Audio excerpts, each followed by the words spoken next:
Hey friends, Knife Detector here, and I thought I would go over some older knives. And what I mean by older is, really not that old as opposed to how old we are, right? But I think maybe 80s for one of these knives, and maybe I don't know, maybe 80s, 70s for another one, and maybe for another one possibly older than that, but I can't really it would just be a guess for that knife. Maybe y'all can help me. So I'm going to go over these older knives, and if you have any comments, please put them in the comments. Let me know if you know what these knives are. Give me a clue. Of course I know what some of these are, but if you can give me more information, that'll be great with some questions that I specifically have.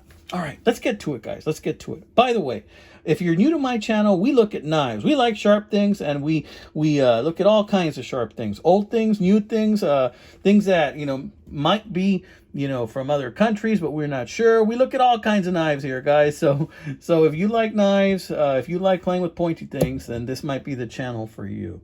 And please feel free to like and subscribe. So check this out. Last week, I showed you this video, and I didn't get to show you the finished product. I showed you how there was a lot of deep scratches on this bad boy right here because somebody used a wire brush to clean it. I found this at a thrift store. This is a large Frontier double eagle two-blade folding hunter. And I found it as I was leaving a thrift store in Mercedes, Texas. And I'd been wanting to go into that thrift store for quite a long time. And then on my way out, I saw it pressed against the glass of the display, which was the counter, just pressed right up against the glass like that. Move that one out of the way. And it was just pressed, but it was pressed like right up against it. And since the blades were kind of dark, they had a lot of corrosion on them, and all of the brass was really corroded. You couldn't barely see it because there was all kinds of junk behind it, all kinds of beads, necklaces, cheap watches, embroidery stuff, clothing, and it was just kind of mashed up against the window right there, right? And so I happened to see it, and I tell the owner, "Hey, can I see that, please?" And she showed it to me, and I said to myself, I gotta have that, right? And it was 19 bucks. It was 19 bucks. But I showed you in the previous video what it looked like. Yes, there were some very deep scratches and corrosion. As you can see, I got most of those deep scratches out, but there was some corrosion, and there's some light pitting that I didn't get out, and this is light pitting. So because of that, the corrosion gets in the pitting. Yes, I could use a polishing wheel to do it. I'm aware of this with some polish.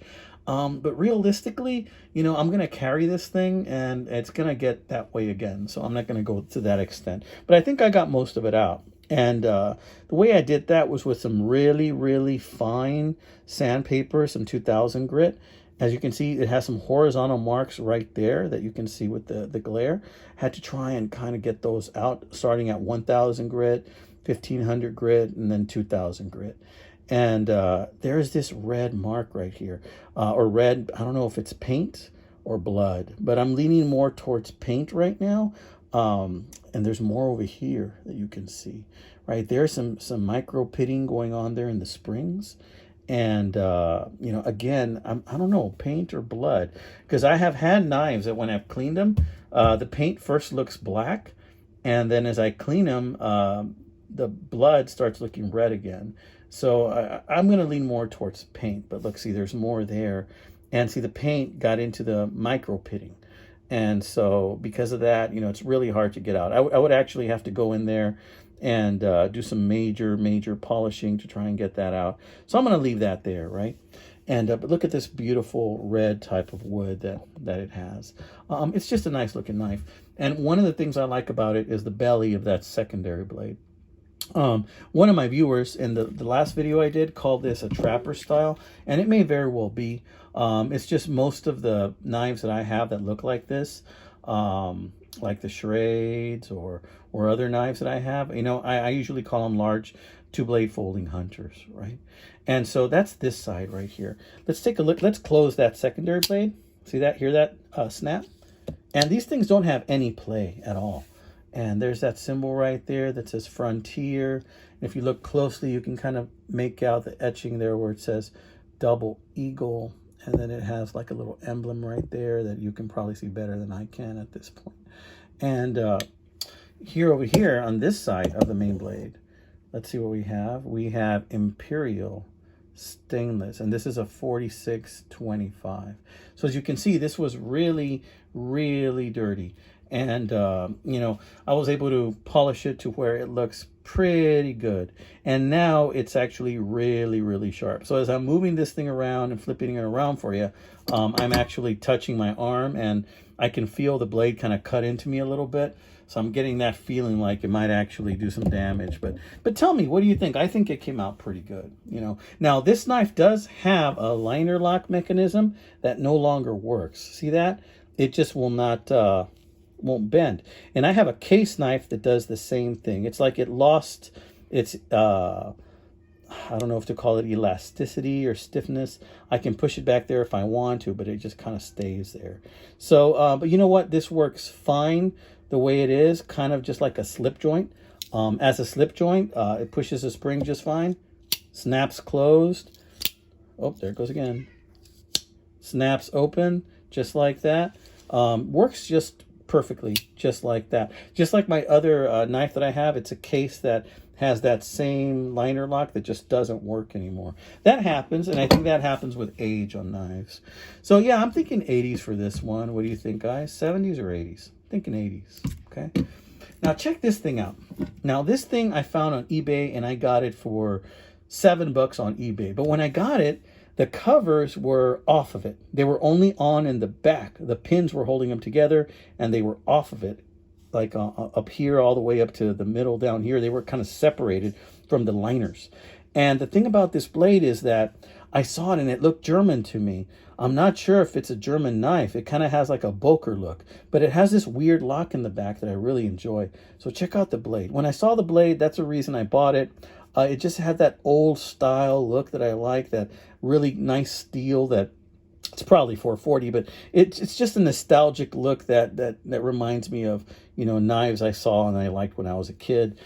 So this knife is pretty good.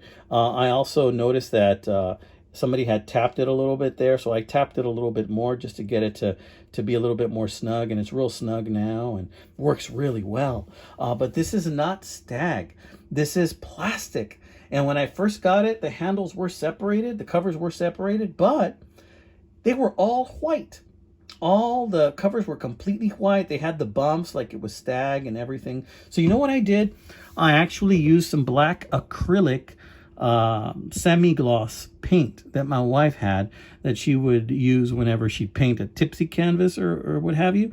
And I went over and I painted it again. And then I got some light sandpaper and I gave it a light sanding just to give it that stag look again. And I think it came out pretty good, actually. You know, for what it is, a $7 knife. I think it came out pretty decent, actually. It doesn't really have any identifying marks other than inox. So I'm thinking this is either French or German. But if you guys know, please let me know. Now, I like the lock on this. Check out the locking feature this has. You press down this lever right here, and that picks up the lock, and you're able to close it by pressing this lever down. See that? Pretty cool. I know you guys have probably seen other knives like that. I have too. I've just never bought one. And as you can hear, it does snap still. And it's kind of a faint snap, but it does snap. It's a weak snap close, good snap open, I'd say, but yeah, weak snap close. But it does snap. And you know what? I've enjoyed carrying this in my pocket quite a bit because I like that. It kind of looks like a coping blade or sheep's foot. This has had some use in it, but look at that. Ain't that pretty though? Yeah, it's got these brass bolsters, brass liners, and yeah, pretty good. So what I did is you know how the covers were separated, you know, the pins were missing on this side over here. The pins don't go all the way through. The only one I think the only ones that go all the way through are actually inside the liner. There's one in here and these two back ones, I think. But these don't. These just go through the plastic and through the liner. And so what I did is I used some epoxy and I glued it back together, and it's held up really well. I've had this for about 3 or 4 months. I have to say, I carry this quite a bit, and it is very sharp now. And it was not hard getting it sharp at all. I'm not sure what kind of steel this is. It does say inox, so it's stainless. Want to say it's 440 because I'm guessing this might be from the 70s. But that's what pretty much what was used most of the time by most knife manufacturers back then. But yeah, I like this one a lot. So tell me, what do you think, guys, about this knife? You know, would you carry this bad boy right here? I definitely do, and it hasn't let me down yet. Yeah, and you know what? I enjoyed working on it and getting it to where it was usable again. Isn't that a good goal for a lot of us old guys, getting to be usable again? Anyway, I'm going to put that one down there. So what's in the box? So what's in the box is something that by the time you see this video, I'm going to be where I got it again. I'm going to be at Market Days in Harlingen, Texas. And in Harlingen, Texas, they closed down Jackson Street, and it's like a antique store kind of district, and they have what's called Market Days. And a lot of people sell stuff, all kinds of antiques, books, clothing, crafts, stuff for candles, handmade pins. I've seen a guy there selling stuff for your beard, all kinds of stuff. I mean, dresses, purses for the ladies, all kinds of things. And so, but one of the things I find there very often is knives. And sometimes they want an arm and 3 legs for something that isn't worth it, right? But sometimes you get lucky. So, like I said, something is worth whatever somebody's willing to pay for it. Paid $19 for this one. I think it's worth that. Paid $7 for that one. With the amount of joy that it gives me, I think it's certainly worth a lot more than that to me. And so this knife was in the box just the way it is. And when I open this box, I'm going to open it now. You're going to see how generic it is. Look at this old brown faded packing tape. See that? This is from the 80s, dude. It says Eagle Knife. That's all it says there. And I'm going to toss this box after I open it, just because I just wanted to keep it there so you see what it looks like. And I bought it from an older gentleman that said it was his dad's, and the older gentleman was maybe, I say older gentleman, right? Yeah, he is older, a few years older than me. He's probably in his late 50s, and I'm 48 now. And this is the box. You recognize this type of box? Isn't this like a Kmart, fake wood, type wood laminate type color that you'd find at the hunting supply section at Kmart? Yeah, that's what I get from it. And you're going to recognize this knife. They're all over eBay. They're pretty cheap. I paid $7 for this too. And this is the knife. Oh, it's like open it backwards. Yeah, it's an Eagle knife, right? It's kind of like it's a lock back design. And I believe this is probably from 70s or 80s also. And look at that packaging, right? And it even has something in there written. We'll take a look at that right now. And we'll take a little look at that right now. But this is the knife. It's got an eagle. Who doesn't like to carry an eagle in their pocket, right? Very patriotic. See how that eagle is kind of like has some wear on it. It's kind of like some older coins. They start to get that rainbow type of patina. Not bad. I'm thinking that eagle is actually brass, is what I'm thinking. And that the covers are actually made of some type of a plastic. It's got steel liners, brass bolsters, and these are not smooth edges. They're pretty sharp. And let's take a look at the blade. Yeah, it's got like a muted snap. Never been used. There's the eagle etching right there. There's a number right there. It says KC207. I don't know what the KC stands for, guys. So if you know what the KC stands for, please let me know. It says stainless steel, Japan. So I'm a big fan of Japanese steel. I think that Japanese steel, I've owned a lot of knives that are Seki, and I really enjoy them quite a bit. And, so whenever I see made in Japan, I kind of get excited about that. And that's probably the reason why I bought it. But I wanted to show it to you because, if you're into older knives, there's a lot out there. A lot of us collectors, we're leaning towards the modern. So if you're a fan of the traditional, then now is your time to pounce, my friends. Now is your time to pounce because there are deals out there. Oh my God, I missed an opportunity. Hang with me, just like Pete, Jersey Knife Guy, says. I know this is one of the most long-winded videos you've ever heard of in your entire life, but I was at a pawn shop today in Raymondville, Texas, and I stopped at the pawn shop, and I had to go get some work done at work. I had to go and get some stuff done to the car, but I just wanted to run in the pawn shop. And in the pawn shop, there was a line of 10 people, one girl helping everybody, and a box of knives in the counter. And it had some things that were very, very appealing to me. However, because there was just a huge line of people, I had to pass on it. I really did. I had to leave because I could see all those people were frustrated and they had been already waiting a long time. So yeah, I passed on it, needless to say. So amigos, sometimes, you got to go, you got to do what you got to do. And sometimes you got to go. And so I ended up going. But I do plan on going back, and I've already struck gold at that pawn shop once before. And, maybe lightning can strike twice. I don't know. It certainly felt like it was going to do that again. So what is this? Let's learn a little bit more about this knife that was in this box. And this is the original paperwork. It looks like it says Official Archives, American International Mint. So it is an American International Mint registration form. 5933 Corvette Street, Commerce, California. Wow. So I could have registered this knife. Maybe I still can. To register your American Eagle folding pocket knife, fill in your name, address, and the registration number of your knife and return this form to us.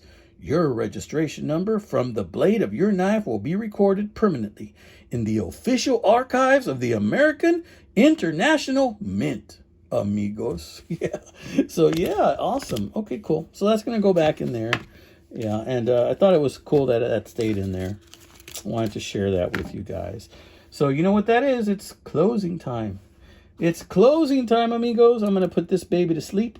I don't know how long it's going to stay in the box because honestly, yeah, what the hey. I'm probably going to keep this thing in the box. Yeah. And this might outlive me as well. This I'm going to toss.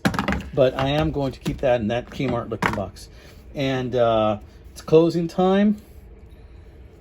Right there. Close that one too. All right, guys. You have a fantastic, fantastic weekend. Carpe the weekend, amigos. And you know me. You're watching this. I'm hunting. I'm detecting. I'm looking for them knives. So don't forget to like and subscribe.